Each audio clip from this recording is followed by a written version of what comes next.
কেলেঙ্কারির প্রতিবাদ আছড়ে পড়ল গোটা দেশে। কেন্দ্রীয় শিক্ষামন্ত্রী ধর্মেন্দ্র প্রধানের পদত্যাগের দাবি তুলে রাস্তায় নেমে তীব্র প্রতিবাদ সাব্যস্ত করল ত্রিপুরা যুব কংগ্রেস। নিটের ফলাফল কেলেঙ্কারির প্রতিবাদে রাস্তায় নেমে আন্দোলন করেছে বিভিন্ন সংগঠন।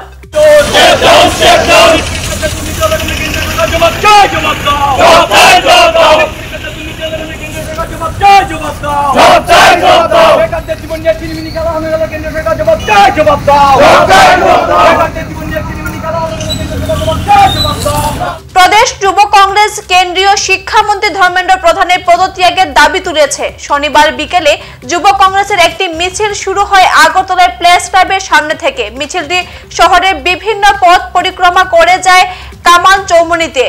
সেখানে কেন্দ্রীয় শিক্ষামন্ত্রী ধর্মেন্দ্র প্রধানের পদত্যাগ দাবি করে তার কুশপুতুল পুরানো হয়। এই কর্মসূচির নেতৃত্বে ছিলেন প্রদেশ যুব কংগ্রেসের সভাপতি নীলকমল সাহা। তিনি এই ফলাফল কেলেঙ্কারির জন্য কেন্দ্রীয় সরকারকেই দায়ী করেন। বলেন, দুর্নীতি চাপা দিতেই লোকসভা নির্বাচনের ফল ঘোষণার দিন তড়িঘড়ি করে সর্বভারতীয় মেডিকেল এন্ট্রান্স নিটের ফল প্রকাশ করা হয়েছে বলে অভিযোগ করেন।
এখনকার মতো বিদায় নিচ্ছি। পরবর্তী অন্যান্য সংবাদ পেতে আমাদের সাথে থাকুন। ধন্যবাদ।